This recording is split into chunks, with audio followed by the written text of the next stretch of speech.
Chris Lee and Blayne Gilmer of Southeastern 14 here for a discussion of the state of Alabama football. It has been a brutal week for the Crimson Tide. No, look, I think Alabama made a really good hire with Kalen DeBoer. I think it was a B+ hire. So that's good. That's good on a scale. Hey, if you made a B+ in school, you probably weren't, upset about that, right? You probably thought that was good. I think you're a tough grader. But anyway, the point is a little different tonight because Alabama, my goodness, and we're not here to dance on anybody's grave, but at the same time, you can't ignore what's happening. Alabama is losing players left and right to the portal. Blayne, we'll get into the specifics and some other things like that with everybody later. But the toll of key players, I know the secondary, which was probably the strength of their team, absolutely decimated, left tackle gone. As we do this on Wednesday evening around 7:15 Central, what is the list of folks that are in the portal? And we'll get into specifics of where and can Alabama get any of these guys back, all those things. But just give us the list of guys at this point. Well, you had Caleb Downs, who has just entered the portal, and that's the biggest one. He entered today after speculation yesterday that, it was kind of saying, hey, he may end up staying, but he ends up going into the portal after meeting with Kalen DeBoer and kind of figuring out, who the new defensive coordinator was going to be and seeing all those things transpire. He's the biggest name out of that secondary because, Chris, and you can vouch for me on this. I said that you've loved Caleb Downs since before he played at Alabama. I said that he would be not just a freshman All-American, but an All-American as a freshman, and he ended up being an All-American. He was simply the best high school player I've ever seen in person. He's that good. And, that's a big loss for Alabama. It would be a big loss for any team, but it just so happens he's with the Crimson Tide, and now he has departed. They already lost free safety Jake Pope to Georgia, and that was before T-Rob went from Georgia from Alabama to Georgia, the defensive back coach who is now the co-DC at Georgia. So they lost him to Georgia. Des Ricks, the little brother of Eli Ricks, he ends up going to Texas A&M out of the portal. Antonio Kite, a former DB at Alabama, had committed to Auburn today, the same time that Caleb Downs went into the portal. Trey Amos is in the portal. Earl Little Jr. is at Florida State. Christian Story at Kentucky. Terrion Arnold, Kool-Aid McKinstry, and Jalen Key all to the NFL. So a lot of players out of that secondary, Chris, as you mentioned it, that was the strength of that team. And they do have Malachi Moore coming back. They do have Jalil Hurley coming back, some guys like that in that secondary. But it's going to be a youth movement for Alabama on the back end of that defense, it looks like, in 2024. Blayne, I want to ask you in a minute. Sometimes guys hop in the portal just to get a higher number. End up staying. I want to ask you if you think Alabama has a chance to retain any of those guys. Before we do that, a reminder: this sponsored by BetOnline. With NFL playoffs here, the NBA season in full swing, BetOnline has you covered with all the up-to-the-second odds, news, and scores. With additional odds, lines, trends, and info on desktop and mobile, you can access the world's best wagering information anytime. Head there today. Get in on the action. See the updated odds. Remember to use the promo code BELIEVE, that is BLEAV, to get your 50% welcome bonus on your first deposit. BetOnline, where the game starts. All right, let's talk destinations. And first, the question, any chance these guys, some of them, one of them, maybe none of them, return to Tuscaloosa? Yeah, I just don't see it at this point because of here's the thing that's different about Alabama than a lot of places. That icon factor that Nick Saban had, legitimately and 100% being the greatest to ever do it, okay, at the college level. That is as big a piece of what those young men were sold on to come to Alabama more than anything. It was more than, it's more than the logo, more than the facilities, more than all that. It was I get the opportunity to go play for a man who has developed more NFL players than anybody else out there, won more championships than anybody else out there. And if I go hitch my wagon to him, I've got an accelerant to go play in the NFL. I do what I'm supposed to do. So I think that's what you're dealing with right now. I think Alabama is a victim of their own success at this point because, you know, you see all these names we're listing off that are 4- and 5-star guys, Chris, and say, man, how are they all going to the portal? Well, how are all those guys on one team to begin with? And that's because Nick Saban and the draw that he had and what he had built there at that program. Now, by no means am I saying, hey, Alabama football is just going to fall off the face of the earth and never be relevant again. All that. That's not what we're saying. We're just saying this more than anything. You can look at it, yes, that Alabama's, you know, going through it right now and having to deal with a lot of stuff. But you can also say, hey, you know, part of that is because of where it was built up to by Nick Saban to begin with. Tell me if this is fair. I don't think that Alabama was the most highly paid team around. I think the NIL was done the way I understand it, the way Nick Saban wanted to do it. I think all the kids got paid something like $25,000, and then you had a chance to earn more later. And again, I think it was selling to that brand of you come here, you're going to play for the greatest football coach who ever lived, and there's some value in that to help get you at the next level. Now, look, I have said I think Kalen DeBoer was an excellent hire. You called it a B+. I think that's underselling it, but that's neither here nor there. He's not Nick Saban. It's not the same thing. They don't have the same track record. And now I have to wonder if whereas they could offset a lot of the money with all those other things we mentioned, if now with those things being gone, the money's a huge issue. I'm speculating, but it's just sort of common sense because I don't think those guys were getting paid player per player more than all of them could have made elsewhere before. You're not getting the GOAT discount anymore is what you're not getting. You're not getting, 10%, 15% off because the greatest to ever do it is right down the hallway and mentoring you on that practice field is the deal. Kalen DeBoer, like you said, he's won everywhere he's been. Problem is he hasn't been at Alabama, and those guys, these are 17 to 21-year-old kids that are doing this right now, Chris. All they know is what's been around them, their life experiences, which are limited, right? And their life experiences have been around Nick Saban, been around Travarius Robinson, been around Kevin Steele, right? For a lot of them, and those guys are gone. Heck, some of them were with Pete Golden for a little while. All those guys are gone. You know what I'm saying? So now they're like, well, if I'm going to have to learn something new anyways, might as well go see what the market says about me out there because that is the system that we have in place. And Chris, people can get upset about NIL and about how it's basically free agency and it's open season and all this kind of stuff.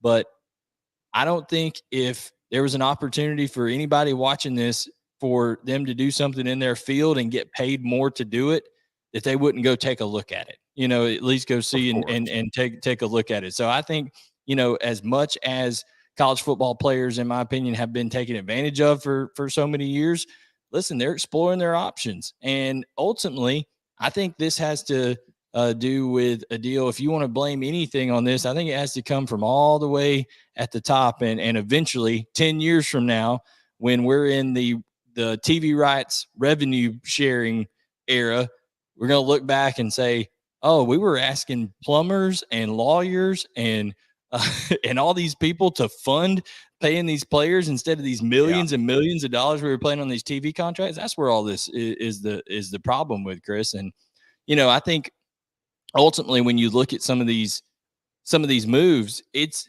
what did I say was going to be when we had our live reaction to Kalen DeBoer? I said the most crucial thing is going to be this 30-day window period. How does he do at retaining the roster? Yeah. And my only criticism so far is that I think the very first phone call that Kalen DeBoer should have made when he knew he was getting the job, even as he was on the plane coming to Tuscaloosa from Seattle, should have been to T-Rob, Travarius Robinson, and should have been like, hey, whatever we have to do, you have to stay.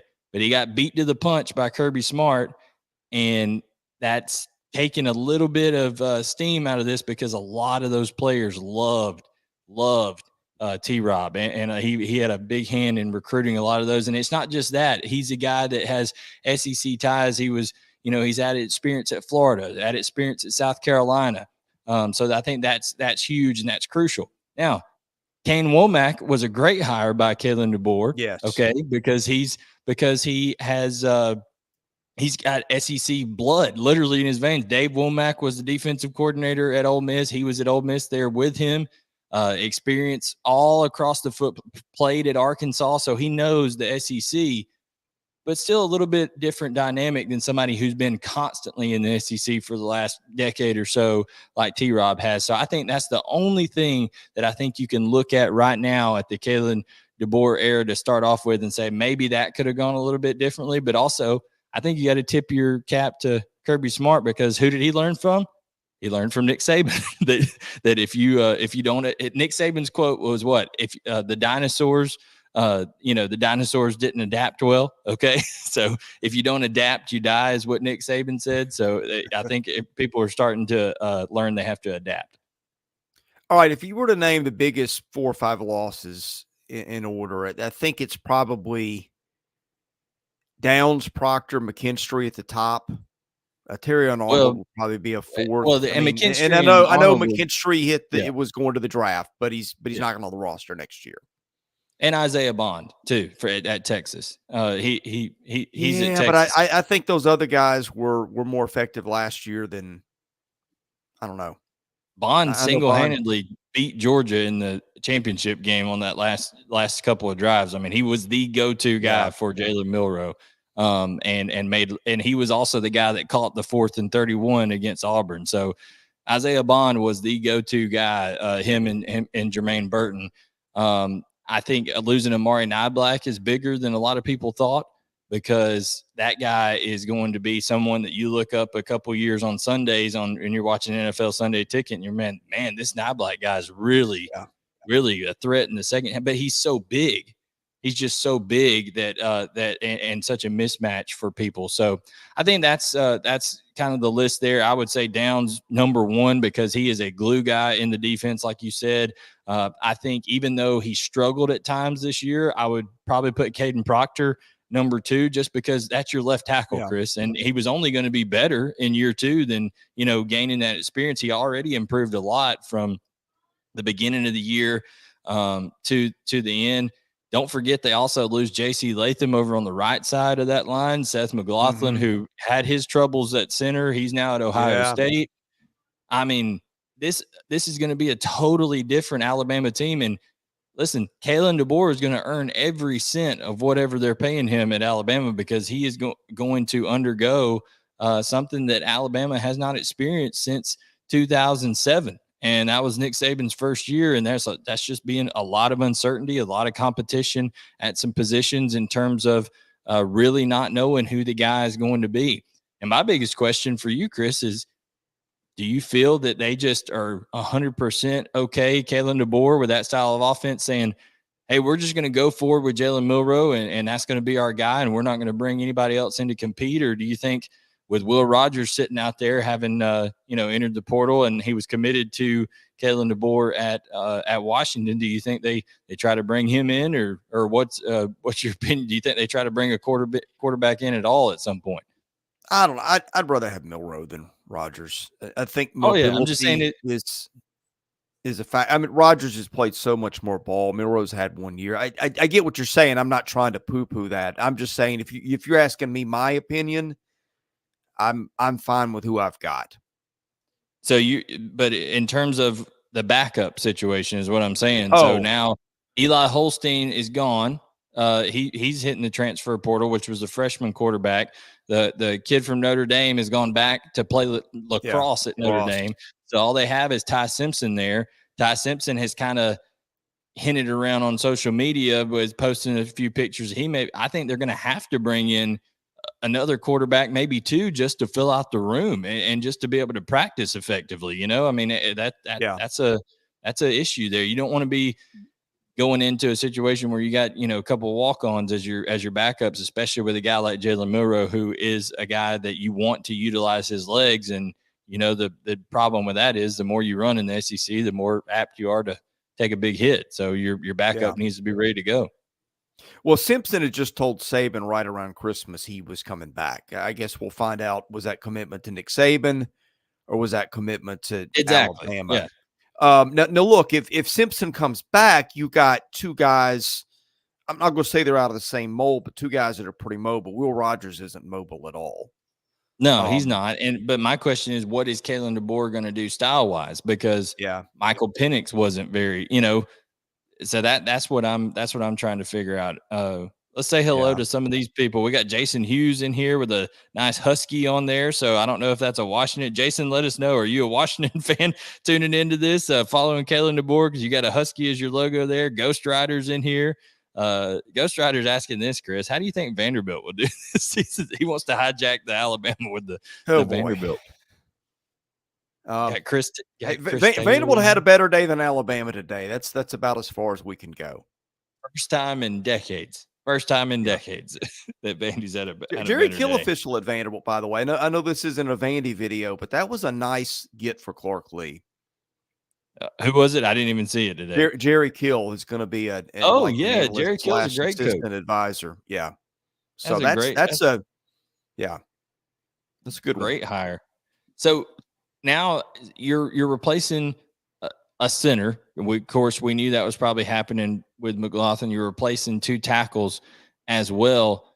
That kind of has to go into, I think, your decision of how the offense is going to be built. Now, Alabama had a tremendous recruiting class in. We mentioned all those DBs that were leaving, Chris, but there's plenty of DBs that are coming back, and also some new ones that are coming in. Devonta Smith, Malachi Moore, Bray Hubbard, Jaleel Hurley, and Tony Mitchell are all coming back. Damani Jackson transfers in from USC, from Southern Cal. That was one of the last pulls that Saban had there out of the portal. And then the class that they brought in high school, 5-star Peyton Woodward, who was committed to Georgia and Alabama flipped. Jalen Mbakwe, who played quarterback, played both ways in high school, was a tremendous athlete. He is coming into Alabama. And then they have Dre Kirkpatrick Jr., if you and I didn't need to feel any older.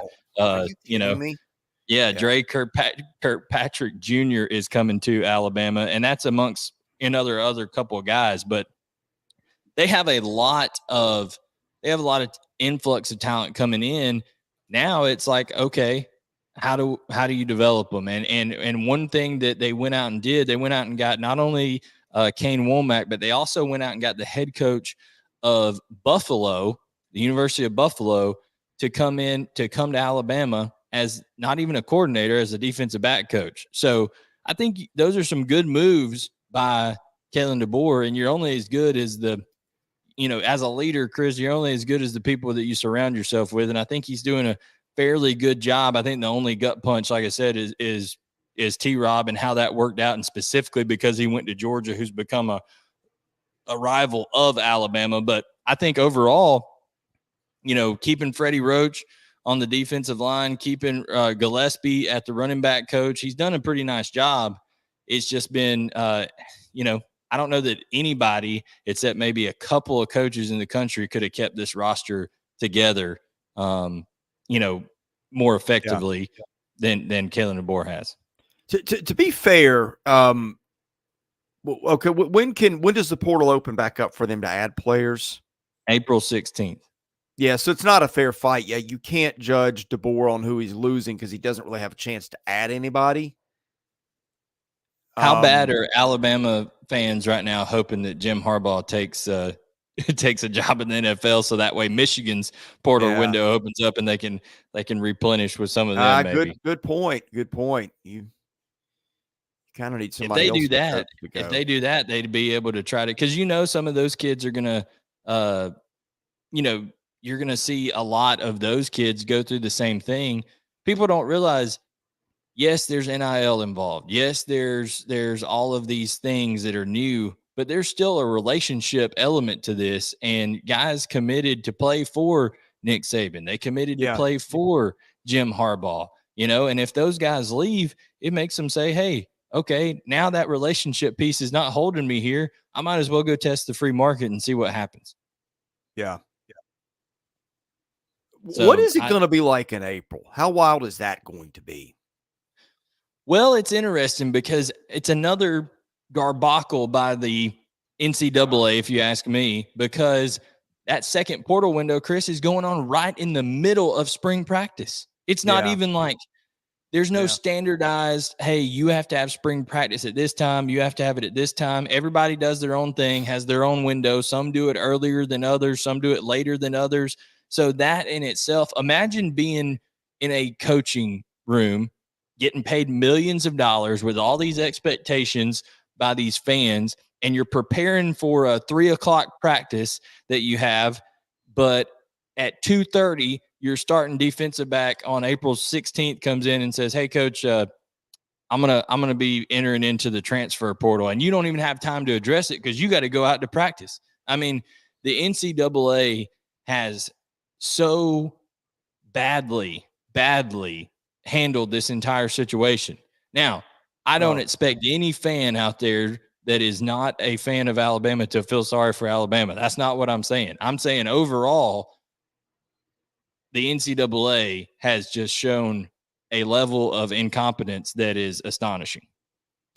Well, look, I mostly feel badly for the programs that are trying to install something new system, new whatever. You go through spring practice, that's enough of a transition for your guys, and then you can literally lose every one of them potentially after spring.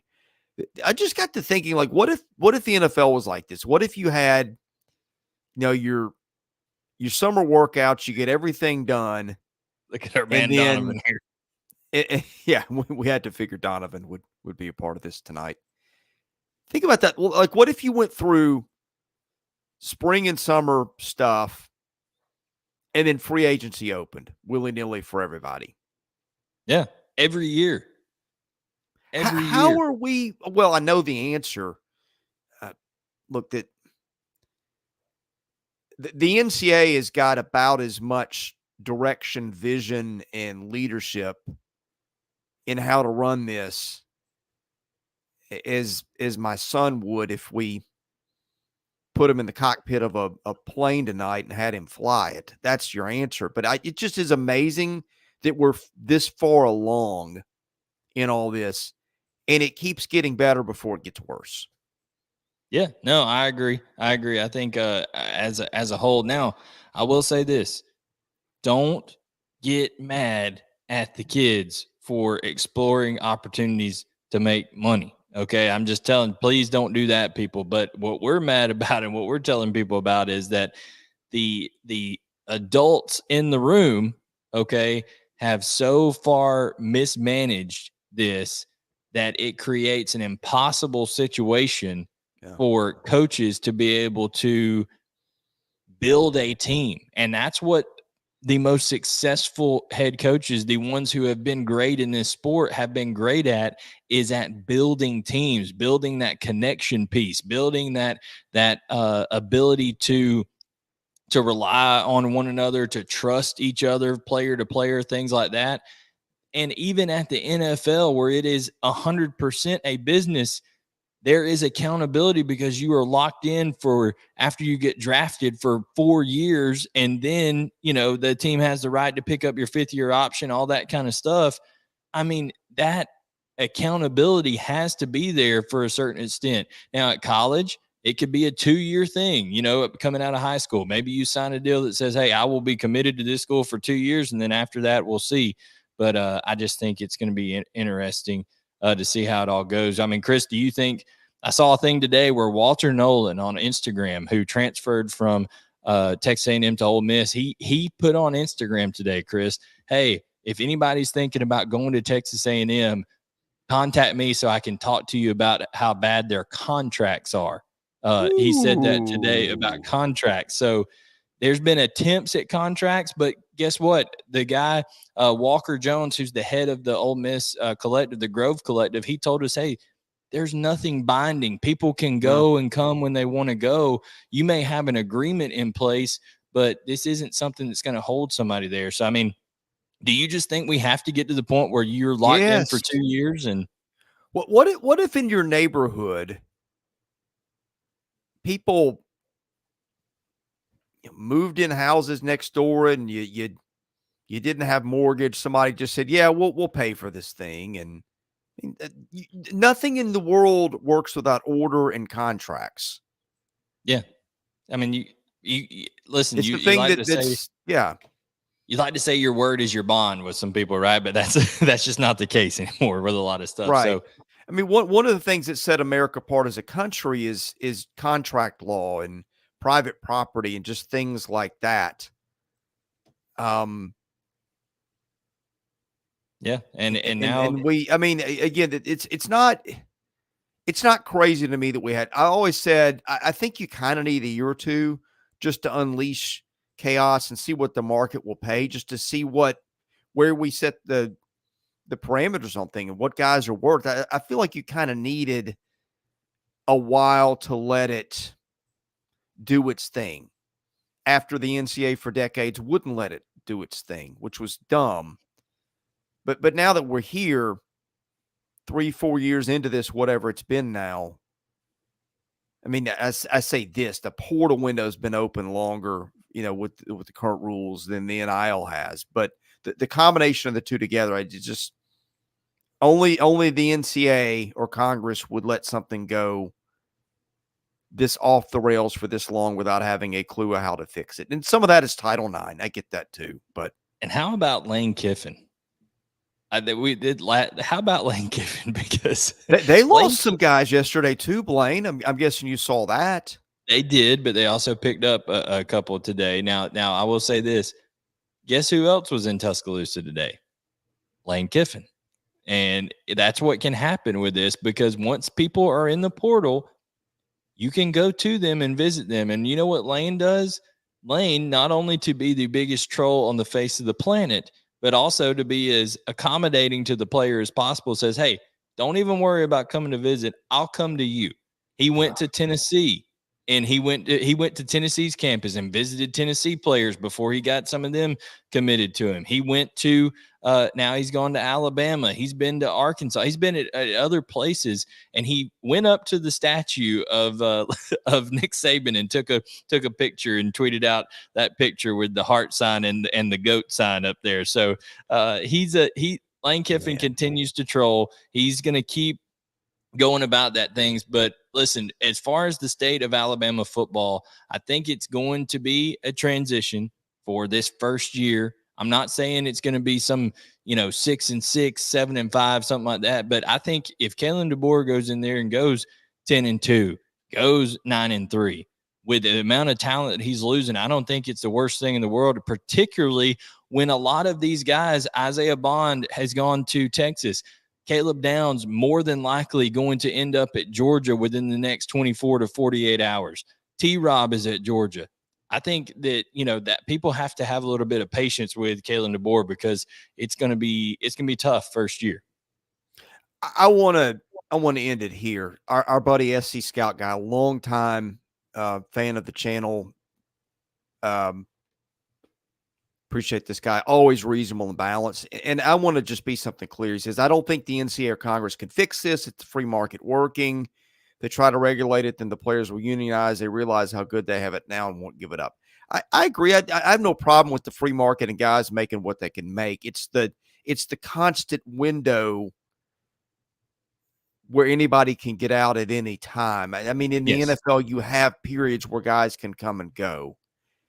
And if it's me and you running businesses out there, I get it, right? Then it's fair game anytime.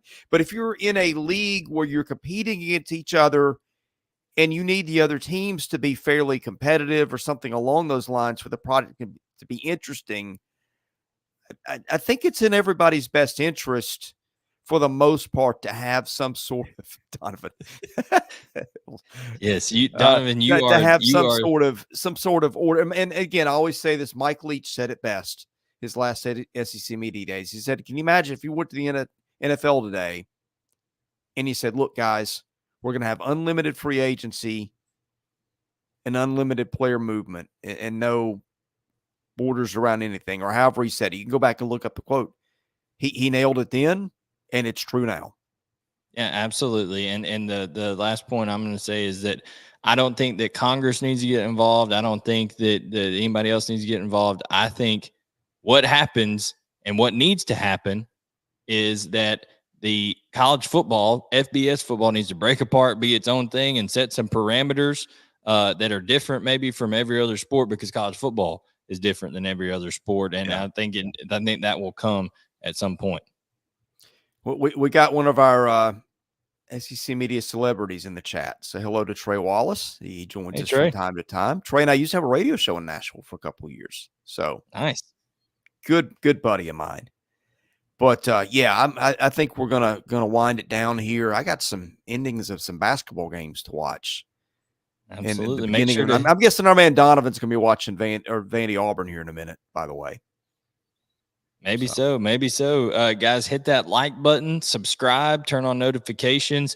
Greatly appreciated. If you turn on notifications, you'll get a little ding on your phone when we go live like this. Also, just helps you see more of our videos, and it helps the algorithm when you hit that like button and subscribe. So we'd love to have you here with us. It's all absolutely free, and we love providing the content for you and just talking SEC ball in general. All right, Chris, you ready to take this thing home, go watch some basketball? Yeah, but be safe. I see some our man Jason Hughes is talking about the weather getting cold in Louisiana. Boy, it got cold here.